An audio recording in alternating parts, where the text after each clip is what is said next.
তোমার অন্তরের মধ্যে ইবলিস পেশাব করছে, তোমার অন্তরের মধ্যে ফেরাউন পায়খানা করছে। তুমি তো দিল কাবার পূজাই করবা, কারণ দিল কাবার পূজা করলে চলবে না, পূজা করতে হবে আল্লাহ। জোরে বলেন কার, আর জোরে কোন কার? আর এক ধরনের আশেক আছে, বলবো বলবো কয় আল্লাহ মানুষ দিয়া মানুষ বানাও, মানুষ দিয়া মানুষ বানাও, তুমি থাকো কোন জায়গায়, আল্লাহ তোমায় খুঁজতে গিয়া পইরা গেছে বিষমদায়, সংসারের চাপে পড়ে হারাম হালাল কত খাই, তুমি যদি থাকো দয়াল তুমিও তো খাইছো তাই। নাউজুবিল্লাহ, বাদ যাবেন নাকি? কয় আবার আমি যদি দোজখে যাই, আমি যদি দোজখে যাই, আল্লাহ তুমি থাকবা কোন জায়গায়? দেখছেন শয়তানের কথা। কয় আল্লাহ তোমায় খুঁজতে গিয়া পইরা গেছে বিষমদা। এই কথাগুলো যারা কয় তারা কি কোনদিন আশিকের রাসূল? আরো জোরে কম। তারা সত্যিকারের আশিকের রাসূল না, তারা হলো বাদাম রে সিন্নি মার্কা আশিক।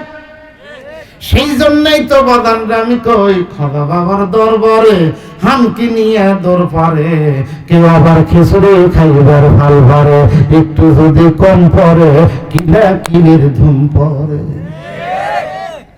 ঠিক খালি মাহফিলে কয় না।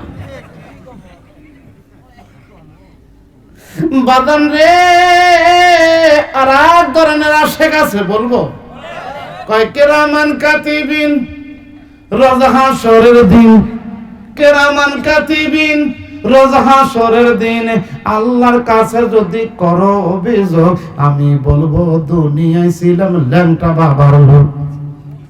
কথা কয় না? ল্যাংটা বাবার লোক কয়া কি আশিক রাসূল হওয়া যায়? আরো জোরে কোন। বাদান আশিক রাসূল হওয়া যায় না। আর আশিক রাসূল বাদান কারা ছিল?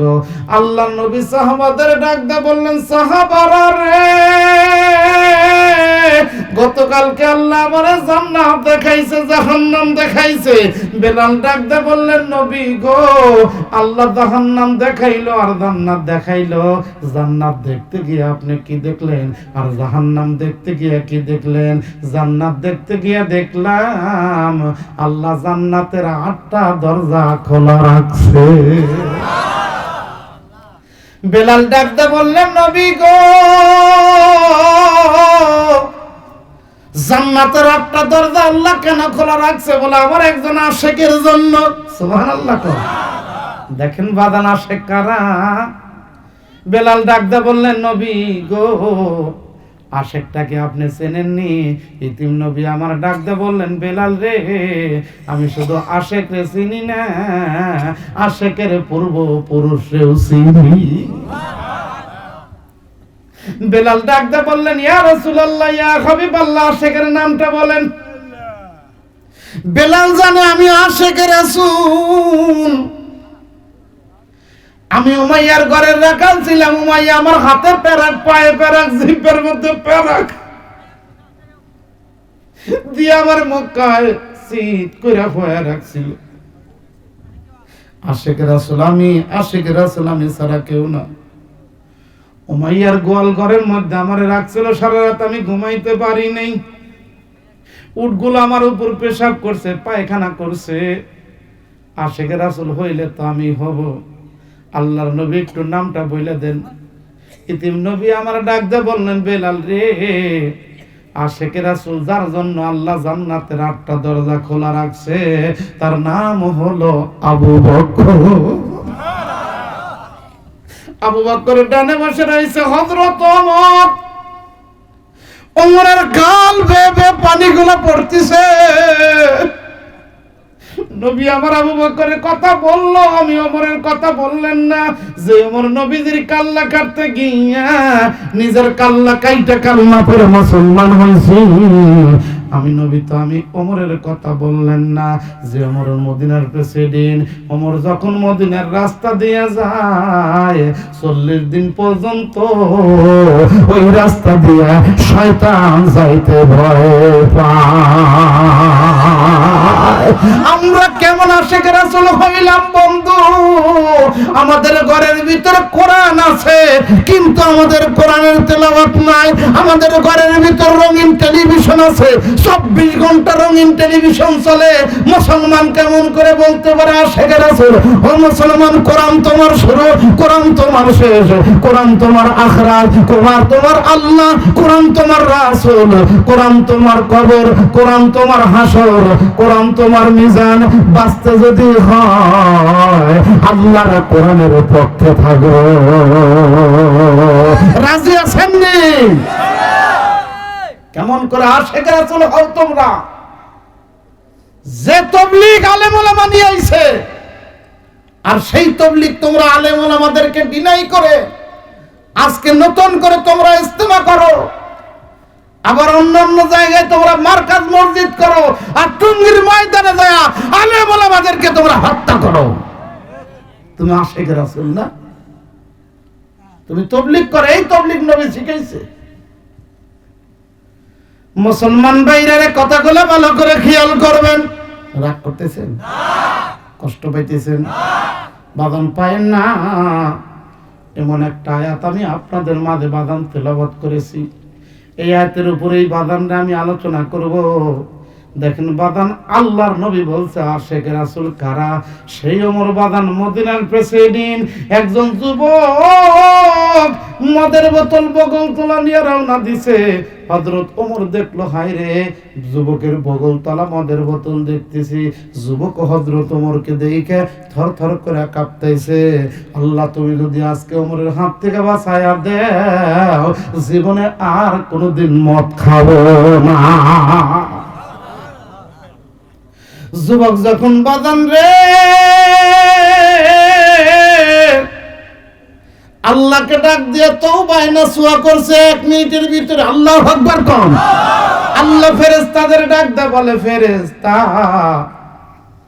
জান্নাত থেকে 1 বোতল দুধ নিয়ে যা, যুবকের বগল তলা সাপ্লাই দে। ওমর ডাক দে বলে, যুবক রে, বগল তলা কি? আমিরুল মুমিনিন, আমার বগল তলা দুধের বোতল। সুবহানাল্লাহ। হযরত ওমর কয়, দে, আমার হাতে দে।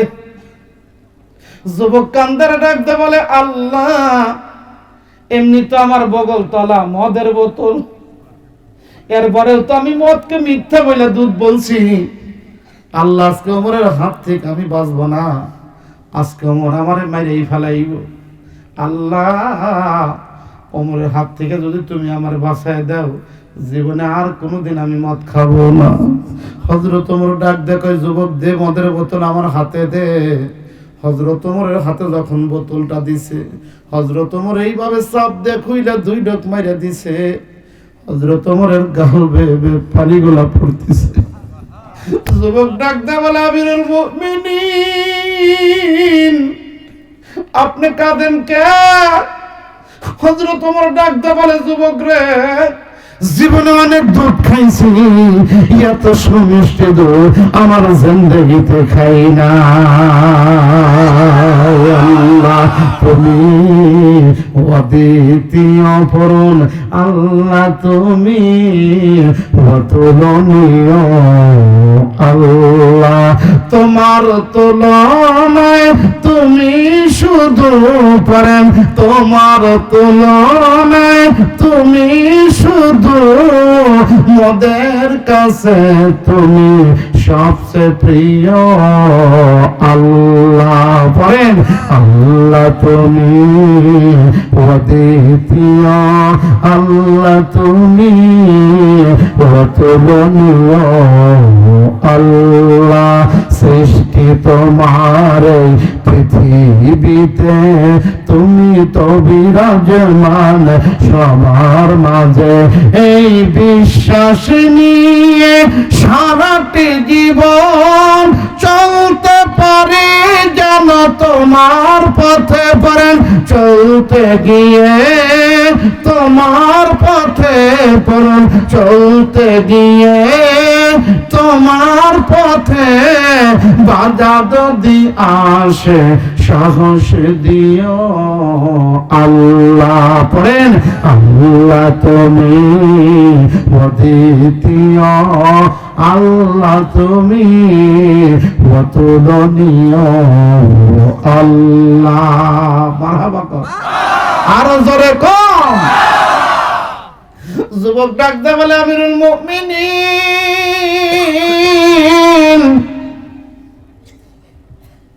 আল্লাহকে ডাক দে বলে আল্লাহ জীবনে আর কোনদিন আমি মদ খাবো না। যে আমার মদিনার রাস্তা দিয়ে যায় 40 দিন পর্যন্ত ওই রাস্তা দিয়ে শয়তান যাইতে ভয় পায়। সে আমার মদিনার প্রেসিডেন্ট। বাজানরে দেখেন কি হৃদয় বিদারক ঘটনা। আমরা কেমন ঈমান আনলাম আর তারা কেমন ঈমান আনলো। ইয়া আইয়ুহাল্লাযীনা আমানুত্তাকুল্লাহ, আল্লাহর উপর ঈমান আমরা কেমন ঈমান আনলাম। মুসলমান ভাইরা তাই কথাগুলো ভালো করে খেয়াল করেন। ও বাতহারিয়ার বাবারা, একটা কথা যদি আমলের নিয়তে শোনেন, এক একটা কথার বিনিময় আল্লাহ আপনার আমলনামায় 70 বছর নফল ইবাদতের সওয়াব দেবে। কেমন ঈমান আনছিলেন বাগান রে রোম সম্রাট কায়সারের নাতনি শহেরবানু। কেমন ঈমান আনলেন? 8 বছর বয়সে ঈমান আনছে আমানতু বিল্লাহ, আল্লাহর উপর। আল্লাহু আকবার কোন। দাদা ডাক দে কয় নাতনি শুনলাম তুমি নাকি মুহাম্মাদের উপর ঈমান আনছো বলে। হ, এই মুহূর্তে ঈমান ছেড়ে দাও, লাত উজ্জা হুবল দুর্গা সরস্বতীর উপর ঈমান আনো। নাউজুবিল্লাহ। বলতেছে দাদা ভাই আপনি যতই আমারে বলেন আমি আল্লাহর উপর ঈমান আনছি, মুহাম্মদ সাল্লাল্লাহু আলাইহি সাল্লামের উপর ঈমান আনছি। আপনি যদি আমারে মাইরা টুকরা টুকরা করে ফেলান এরপরে আমি ঈমান ছাড়ব না। সঙ্গে সঙ্গে বাদান রে রোম সম্রাট কায়সার বাদান 8 বছরের নাতনির উপরে একটু চিন্তা করলো না, একটু দয়াও করলো না, একটু মায়াও করলো না। জেলখানার মধ্যে আবদ্ধ করিয়া সকালবেলা 3টা আঘাত করে জল্লাদ দিয়া, বিকালবেলা 3টা আঘাত করে জল্লাদ দিয়া, রাত্রিবেলা 3টা আঘাত করে জল্লাদ দিয়া, এইভাবে আঘাতে আঘাতে বাদান রে 12টা বছর পার কইরা দিয়েছে। শহের বানুর বয়স হয়েছে 20 বছর। 20 বছর বয়সে একদিন হঠাৎ করে যখন জল্লাদ তারে 3টা আঘাত করছে, এক একটা আঘাত এত জোরে শরীরের ভিতরে বৈশা গেছে, পিঠটা ফাইটা রক্ত বাহির হয়েছে। বেহুশ হইয়া জেলখানার ভিতরে কান্দে। হঠাৎ করে বাদান রে যখন বেহুশ হইয়া গেছে, হুশ ফেরে না। বাদান রে বেহুশ অবস্থায় লক্ষ্য করে দেখলো কামলিওয়ালা নবী আইসা জেলখানার সেই দইরা দাঁড়াইছে। ডাক দেবারে মা রে, এই মুহূর্তে যদি আল্লাহ তোমারে বাঁচায় দেয়, আল্লাহ তোমারে গাজী বানাইয়া দিব। মা গো তুমি যদি মইরা যাও শহীদ হইয়া যাইবে, যদি বাইসা যাও তোমার কি কোনো কিছু আবদার আসেনি? শহীদ বানু ডাক দে বললে না ইয়া রাসূলুল্লাহ ইয়া হাবিবাল্লাহ, আমার মনের মধ্যে একটা আশা, আমি যদি বাইসা যাই আপনার নাতি হুসাইনকে স্বামী হিসাবে পাইতে চাই। সুবহানাল্লাহ। আল্লাহর কুদরত বোঝা যায় না। রোমার পারস্যের সাথে যখন বাদানরে যুদ্ধ লাগছে, হযরত ওমরের সাথে যখন যুদ্ধ লেগে গেল, হযরত ওমর সর্বপ্রথম যাইয়া রোম সম্রাট কায়সার আর পারস্যের সম্রাট কিসরা বলতেছে ওমর নাকি মদিনার প্রেসিডেন্ট হয়েছে। রোম সম্রাট বাদান রে, রোম সম্রাট কায়সার আর পারস্যের সম্রাট কিসরা বলতেছে আমরা যদি এই মুহূর্তে মাঝখানে দাগ কাটি ওমর এই দাগের বাহিরে যাইতে পারবো না। একজন প্রজা যখন এসে এই কথা বললেন, হযরত ওমর বললেন আমার কলিজার মধ্যে আছে আল্লাহর ভয়, অন্তরের মধ্যে নবীর ভালোবাসা। একমাত্র আল্লাহকে ভয় পাই, পৃথিবীর কাউরে ভয় পাই না। আল্লাহু আকবার। আজকে গেছে। মুসলমান যদি আজকে তারেক বিন জিয়াদের মতো, হুসাইন আহমদ মাদানির মতো, মোহাম্মদ গজনবীর মতো, ওমর ফারুকের মতো, খান জাহানানির মতো, ইব্রাহিম বলখের মতো 5 জন মুসলমান বাংলার জমিন থেকে নারায়ে তাকবীর আল্লাহু আকবারের ধ্বনি দিয়ে যদি ময়দান কাঁপিয়ে দিতে পারতেন, খোদার কসম লক্ষ্য করে দেখা যাইত এক আমেরিকা কেন, লক্ষ আমেরিকা মুসলমানের পায়ে সিজদায় লুটে যেত। চিৎকার করে কোন ঠিক কিনা? আজকে মুসলমানের ইমানি শক্তি, ইমানি চেতনা অটল অবিচল দুর্বল হবার 3টা কারণ। 1 নম্বর কারণ হলো মুসলমান আজান হলে মসজিদে যায় না। 2 নম্বর কারণ হলো মুসলমান সুদ আর ঘুষ ছাড়ে না। 3 নম্বর কারণ হলো মুসলমান হয়া অপর মুসলমানকে বদদুয়া দিতেও দ্বিধা করে না। এক বেচারা ঘোড়া পালে, পাশের বাড়ির একজন বিয়ে করতে যাবে, বললেন ভাই আমি তো বিয়ে করতে যাব, আপনার ঘোড়াটা আমারে দেন। বলে সব ঠিক আছে, ঘোড়া দেওয়া যাবে না। যখন বলছে ঘোড়া দেওয়া যাবে না, লোকটার মন ভাব, কি বাবা আগে মানুষ ঘোড়া পালে নাই বাড়ি বাড়ি, এখন তো ডিসকভার গাড়ি, পালসার গাড়ি, আরএল গাড়ি, বাপরে বাপ গাড়ির নাম, সামনে নিচে উপরে উঁচা, কথা কয় না। পিছনে যে বসে তার জান শেষ। লেডিস বসলে তো এমন ভাবে ধরে মনে হয় যে একেবারে কাবিন করে নেব, কথা কয় না। কেরে বারে পানি ভরে গেল, এবার ঠান্ডায় ঠান্ডায় গলা বসে গেছে, আবার পানি ভরে আমার উপরে। দেখছেন নি? তোমার উপরে বললে আর করে না, রহমতের পানি, যত রহমত হুজুরের উপরেই পড়ুক নাকি। তো বেচারা বলতেছে বাবা ঘোড়া দেওয়া যাবে না, লোকটার বোন ভার। আমাদের দেশের মানুষ শবে বরাতের রাতটা আল্লাহরে ডাকে কি ডাকে না? এটা জোরে কম।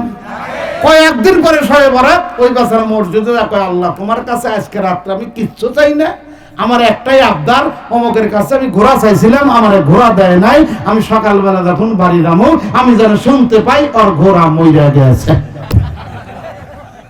দেখছেন নি মসজিদে ঘোড়ার মনোযোগ ধরছে। মসজিদ থেকে যখন সকালবেলা বাড়ি আসে, মা বারান্দায় দাঁড়ায় কান্দে। জিজ্ঞেস করে মা তুমি কান্দো কে? কয় বেটা এমনি কি কান্দি, তোমার যে একটা গাভী ছিল 10 কেজি করে দুধ দিতে, কিছুক্ষণ আগে মরে গেলে। কয় সর্বনাশ, সারা রাত আল্লাহ কইলেন কে, আল্লাহ শুনলো কি? ঘোড়া কোনটা গাভী কোনটা আল্লাহ কি চেনে না? কয় কে আল্লাহ বলে ঘোড়া আর গাভী চেনে না, বানাইছে কে? আরো জোরে কর, আরো জোরে কর। আল্লাহ বানাইছে না, আল্লাহ বলে চেনে না। দেখছেন মগায় কয় কি? এই হলো আমাদের মুসলমানের চরিত্র, ফুলের মতো পবিত্র। নামাজ পড়ি না 1 ওয়াক্ত, গাঁজা ছাড়ি না 5 ওয়াক্ত। তবে যারা সুদ আর ঘুষ খান তারাও মনে রাখেন নিজের পায়খানা নিজে খান। তার প্রমাণ কি? বাস্তব প্রমাণ। এক বেচারার বড় ক্ষুধা লাগছে, কি করবে? দৌড়ায় গেছে রান্না করে, দেখে কোনো খাবার নাই, রাত বাজে 2টা, তার ক্ষুধা লাগছে। মনে মনে চিন্তা করতেছে কোনো খাবার দেখতেছে না, তাহলে এক কাজ করি, বাড়ির পিছনে আমরা গিয়ে দেখে বড় গাছের একটা কাঁঠাল পাইকা রয়েছে। মনে মনে ভাবলো তাহলে কাঁঠালটাই খাবো, পুরা কাঁঠাল বিচি সহ খাইছে। যখন পেটটা গরম হয়েছে ল্যাট্রিনে যাবে